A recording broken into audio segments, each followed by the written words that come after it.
helping women with reproductive health issues to improve their overall health and clean up things that they see in the charting by addressing underlying signs of inflammation in their body is a really complicated journey. And in that journey, a lot of times people feel like they want to quit. If that's you, if you right now feel like you want to quit, hang on. I've got some tips and some advice for you. I see you, sister. I want to help you. If you're new here, I'm Rita Johnson, owner of Divine Mercy Nutritional Care, and I help women with reproductive health issues take their health back into their own hands. I was recently reminded when speaking to a client who has been charting her cycles, she's been seeing a NAPRO trained physician, she's been working with me to help address and support some of the nutritional deficiencies that she's seen in her body, and then she kind of fell off the map. I talked to her about 4 months later and found out that she went to her NAPRO doctor. She had some questions, and for the first time, she felt like he didn't have much hope for her, and my heart broke.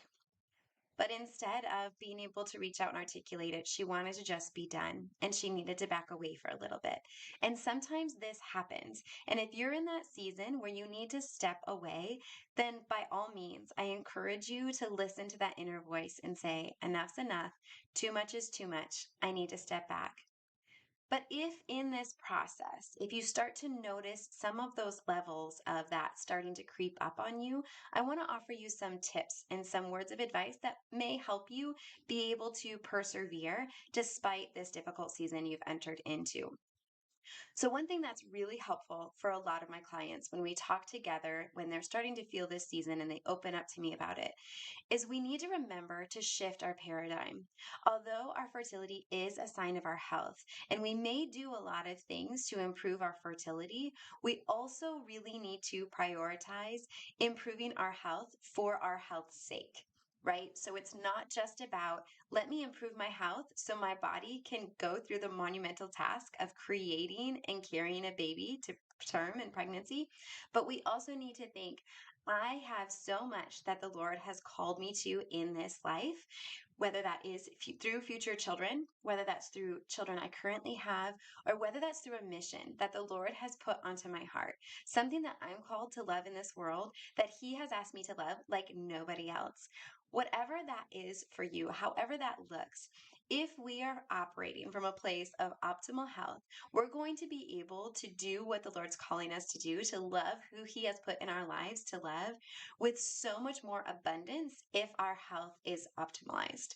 So I want you just to remember that. Our health is for our fertility, but it's also our health regardless of if we conceive or not. So don't let your monthly period discourage you if you haven't conceived. I want you to continue to buckle down and think, I am on my path to my journey and I am doing everything that I can to get there. Another thing I want to talk to you about is your mindset. Our mindset is such a critical piece. This is why we oftentimes hear of people that are on the journey to adopt a baby after years of infertility.